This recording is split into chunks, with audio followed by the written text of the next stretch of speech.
The champagne glasses clinked in the private dining room of Transcorp Hilton Abuja as Pastor Michael Okonkwo raised a toast to his beautiful wife, Sister Chioma, on their second wedding anniversary.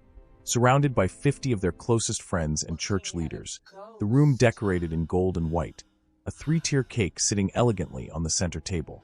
And everyone smiled and applauded as Pastor Michael kissed Chioma's cheek and thanked God for blessing him with such a virtuous woman after the tragedy that had taken his first wife. And nobody in that room, not the deacons, not the choir members, not the ushers who served the food, noticed the woman standing in the doorway wearing a hospital gown and slippers, her hair uncombed, her face gaunt, her eyes fixed on the man at the head of the table, the man she had married 7 years ago, the man who was supposed to be sitting by her hospital bed, right now praying for her recovery, not celebrating an anniversary with another woman. And when Sister Ngozi finally spoke, when she said in a voice that cut through the laughter and music like a blade, "Michael, what is this? What are you doing?" Every head in that room turned toward the ghost they thought was still in a coma at National Hospital, and Pastor Michael Okonkwo's face went from joy to terror in less than a second because the wife he had abandoned, the wife whose life support he had tried to disconnect, the wife he had told everyone would never wake up, was standing right there, alive and awake and demanding answers. Where are you watching from? Lagos, Abuja, maybe Enugu or London? Drop it in the comments because this story will make you question everything you thought you knew about the pastors you trust, about the vows people make before God, about how far someone will go to replace a wife who won't die fast enough. For years before that anniversary party, before the coma and the lies and the second wedding, Ngozi Okafor was a 31-year-old nurse at National Hospital Abuja, working the night shift in the intensive care unit, and she was the kind of woman other women respected and men admired. Not because of her beauty, though she was pretty in a natural, unassuming way, but because of her character, her dedication, her quiet strength that came from being raised by a single mother who had worked as a cleaner.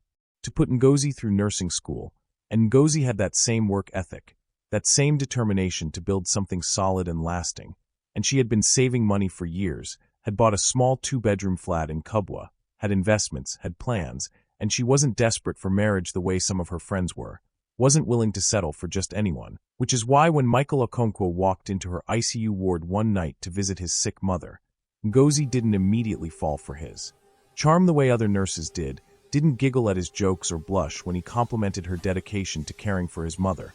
She just did her job professionally, compassionately, and it was that very lack of desperation, that self-sufficiency, that made Michael want her more. Michael was 35 then, an assistant pastor at Faith Tabernacle Church in Abuja, not yet a senior pastor, not yet famous, but ambitious, always networking, always positioning himself for the next level, and he was handsome in that polished way, tall with a neat beard and expensive cologne, even though his salary as an assistant pastor couldn't really afford it. But Michael believed in looking the part before you became the part, and he pursued Ngozi with the same calculated determination he applied to his ministry career, visiting his mother every single day even after she was discharged, always finding reasons to stop by the hospital to see Ngozi, bringing her lunch when he knew she'd been on shift for 12 hours, praying with her about her future, her dreams, her mother's health, and slowly, carefully, Ngozi's defenses came down because Michael seemed different from other men, seemed genuinely interested in her mind and her heart, not just her body or her potential as a trophy wife. And when he proposed after 10 months of dating, Ngozi said yes because she believed she had found a partner, a man who valued her for who she was, a man whose faith seemed genuine and whose ambition seemed honorable. They married in a simple ceremony at his church. Nothing extravagant because Ngozi didn't believe in starting a marriage in debt, and Michael had agreed enthusiastically, had praised her wisdom and financial discipline, had told her she was exactly the kind of wife a man of God needed, someone with sense, someone who understood the value of building slowly and steadily. And Ngozi felt grateful, felt blessed, felt like she had made the right choice, and the first 2 years of their marriage confirmed that feeling because Michael was attentive and supportive. He encouraged her nursing career, helped with housework, prayed with her every morning before they left for work, and they saved money together, combined their resources, opened a joint account, and Ngozi felt secure, felt like they were building the life she had always wanted, stable, godly, purposeful. Then Michael's senior pastor died suddenly, a heart attack during Sunday service, and the church board met for 3 weeks to pray and deliberate about who should take over the leadership of Faith Tabernacle. And they chose Michael, partly because of his preaching ability, partly because of his education. He had a master's degree in theology, but mostly because of Ngozi, because the board members had watched her for 2 years, had seen how she served quietly in the background, how she counseled young women, how she never sought attention or glory, and they believed that Michael Okonkwo with a wife like Ngozi would be a stable, humble leader who wouldn't let fame corrupt him. And they were wrong. They were so completely wrong, because the moment Michael became senior pastor Michael Okonkwo, the moment he stood behind that pulpit with full authority, something shifted in him. Something dark and ambitious that Ngozi had never seen before began to emerge. The church grew rapidly under Michael's leadership, from 800 members to 2,500 in 18 months, and Michael's preaching style was magnetic. He knew how to work a crowd, knew how to make people feel seen and inspired, knew how to ask for money in ways that made giving feel like a privilege. And the offerings increased, the tithes multiplied, and suddenly there was money, real money, enough to buy Michael a new car, a Mercedes that the church board presented to him as a gift for his hard work. Enough to move them from their modest flat to a 4-bedroom house in Maitama that Michael said was necessary because a senior pastor needed to live in a way that reflected God's blessing. And Ngozi felt uncomfortable with the sudden wealth, felt like they were moving too fast, spending too much, but Michael assured her that this was God's will, that she needed to adjust her poverty mentality, that she was thinking too small. And Ngozi tried to trust him, tried to believe that her husband knew better, that his theological training and spiritual insight gave him wisdom she lacked, but something in her spirit remained troubled, remained alert, watching for signs she couldn't yet name. Michael started traveling frequently, conferences in Lagos and Port Harcourt, crusades in Ghana and South Africa, sometimes gone for 2 weeks at a time, and when he was home he was different, distracted, always on his phone, always tired, always irritable when Ngozi asked about his trips or suggested they spend quality time together. And their intimate life disappeared almost completely, Michael claiming exhaustion, claiming the spiritual weight of ministry, claiming that Ngozi didn't understand the pressure he was under, and Ngozi felt lonely, felt disconnected, felt like she was living with a stranger who wore her husband's face. But she kept serving in the church, kept leading the women's ministry, kept smiling and pretending everything was fine, because that's what a pastor's wife does. She protects her husband's image even when her heart is breaking. Then Ngozi discovered she was pregnant, after 3 years of marriage, and she was overjoyed because maybe a baby would bring Michael back to her, would remind him of what really mattered, would restore the intimacy they had lost, and she told him one evening after service, expecting him to be thrilled. But Michael's face had shown something she had never seen before, not just disappointment but actual anger, and he said, "This is terrible timing.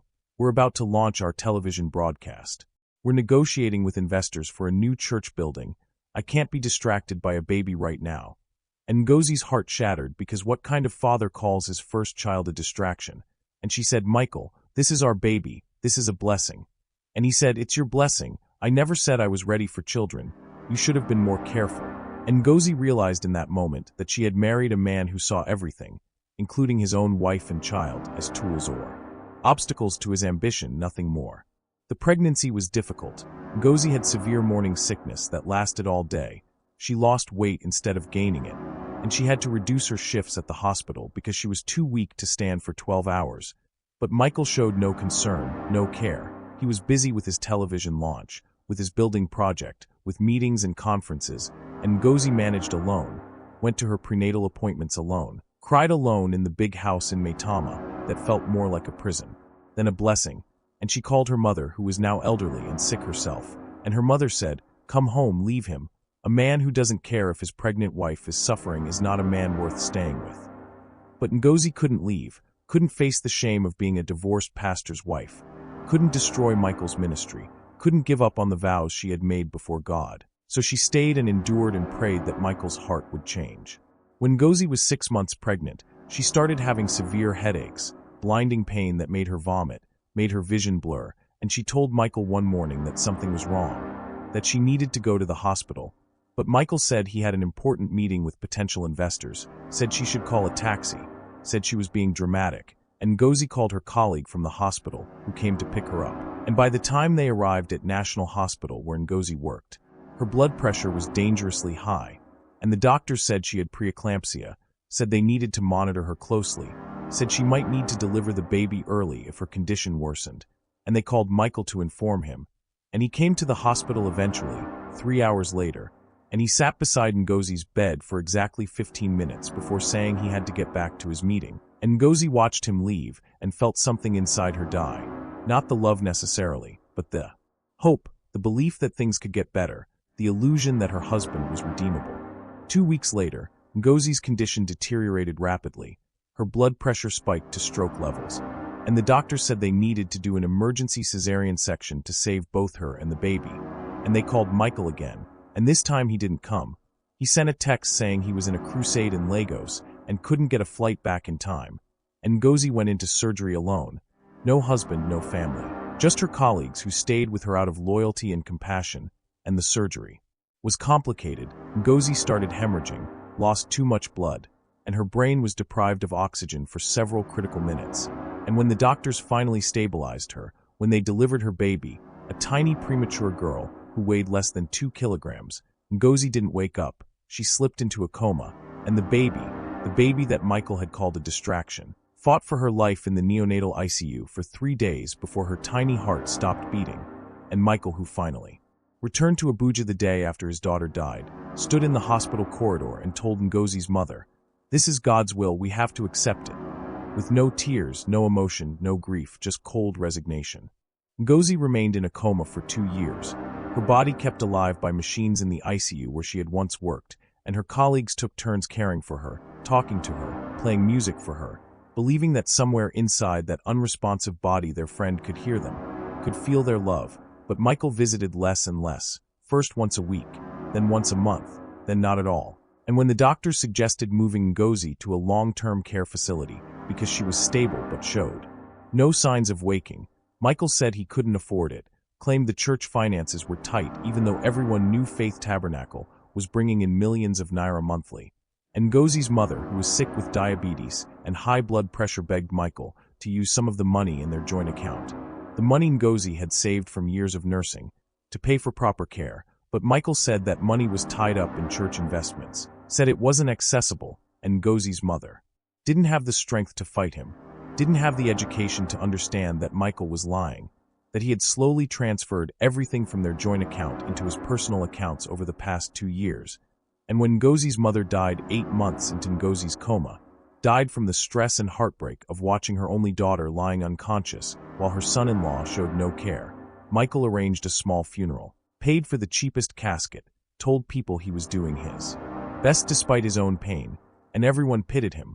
Poor Pastor Michael, who lost his baby and might lose his wife. Poor man of God carrying such a heavy cross. 6 months after Ngozi's mother died, Michael introduced the church to Sister Chioma Nwosu, the new assistant pastor for women's ministry, a beautiful light-skinned woman of 28 with long Brazilian hair and a shape that made men's heads turn. And she was educated, had a degree in mass communication, was articulate and confident. And Michael said God had brought her to Faith Tabernacle to help with the television ministry, to be the face of their women's programs, and nobody questioned it, nobody thought it was inappropriate that Pastor Michael spent so much time mentoring her privately, that they traveled together to conferences, that Chioma moved into a church-owned flat that was suspiciously close to Michael's house, because Michael was a grieving husband whose wife was in a coma, and Chioma was just a dedicated minister, and surely nothing inappropriate was happening, except it was, Michael had been sleeping with Chioma for 6 months before he even introduced her to the church, had met her at a conference in Lagos where she was working as an event coordinator, and he had pursued her with the same calculated charm he had used on Ngozi. Except this time he didn't have to pretend to be humble, didn't have to hide his ambition, because Chioma was attracted to exactly what Ngozi had been uncomfortable with, the wealth, the fame, the power. And when Michael told Chioma about his wife in a coma, told her the doctor said Ngozi would never wake up, told her he felt trapped in a marriage to a woman who was essentially dead, Chioma saw an opportunity, saw a chance to become the first lady of a megachurch, and she said God is releasing you from that burden. He's giving you a second chance at happiness. And Michael believed her because he wanted to believe her, wanted to be free of the guilt and obligation of a comatose wife. 1 year into Ngozi's coma, Michael went to the hospital with papers, legal documents that would allow him to disconnect Ngozi's life support, and he told the doctors that keeping her alive was pointless, that she had no quality of life, that it was cruel to let her linger this way. But Ngozi's colleagues, the nurses who had worked with her for years, refused to cooperate, said they would report him for attempted murder if he tried to disconnect their friend, said Ngozi was stable, was showing some brain activity, might wake up eventually, and Michael backed down because he couldn't afford a scandal, couldn't risk his reputation. So he left Ngozi on life support, but stopped paying her hospital bills, and the hospital administration, out of respect for Ngozi, who had been an excellent nurse, agreed to continue her care for free, charging it to their charity fund, and Michael walked away relieved, telling Chioma that God had worked it out, that Ngozi would eventually die naturally and then they could be together officially, and Chioma said, "Why wait? You're essentially widowed. Your wife is gone even if her body is still breathing, we should get married." And Michael, who was now completely consumed by his desire for Chioma, by his need to lock down this beautiful, ambitious woman before she got tired of waiting, agreed. Michael told the church board that after much prayer and counseling, after 2 years of grieving, God had released him to remarry because his wife's condition was permanent. And the board was uncomfortable, but Michael was persuasive, quoted scriptures about how a man should not be alone, reminded them that his effectiveness in ministry was suffering from loneliness, and eventually they agreed to support a quiet wedding. And Michael married Chioma in a private ceremony at a registry office with just 10 witnesses, and then 6 months later, for their 6-month anniversary, they had a bigger celebration, called it a vow renewal, invited church members, and everyone celebrated the couple, thanked God for giving Pastor Michael a second chance at love, never knowing that in a hospital across town, Ngozi was beginning to show signs of waking. Her fingers had started moving, her eyes had started tracking sounds, and the doctors were cautiously optimistic, and they tried to call Michael multiple times to inform him, but he had changed his number, had blocked the hospital's calls, didn't want to be bothered with updates about a wife he considered already dead. On their 2nd anniversary, Michael planned an elaborate celebration at Transcorp Hilton, invited 50 of their closest friends and church leaders, spent over 2 million naira on decorations and catering, and he stood at the head of the table with Chioma beside him, and he thanked God for bringing him out of darkness into light, for replacing his sorrow with joy, and he was about to cut the anniversary cake when Ngozi walked into that room wearing a hospital gown because 3 hours earlier she had finally opened her eyes fully, had looked at the nurse caring for her and said, "Where is Michael? Where is my husband?" And the nurse had tried to prepare her gently, tried to ease her into the truth, but Ngozi had pulled out her had walked out of the hospital in her gown and slippers, had taken a taxi using money a sympathetic nurse gave her, and she had come here, to the hotel where Michael's social media posts said he was celebrating his anniversary, and now she stood in the doorway, looking at her husband with another woman, looking at the cake that said, "Happy Anniversary Michael and Chioma," looking at the life he had built while she fought to survive, and when everyone turned to stare at her, when Michael's face went white with terror, when Chioma screamed, "Who is this woman?" Ngozi walked slowly into the room and said, "I'm his wife, his real wife, the one he left to die so he could marry you." And the room exploded, and Michael's carefully constructed life began to collapse, and Ngozi, who had lost everything, her baby, her mother, her health, her marriage, stood there with nothing left to lose and everything to expose, and she smiled.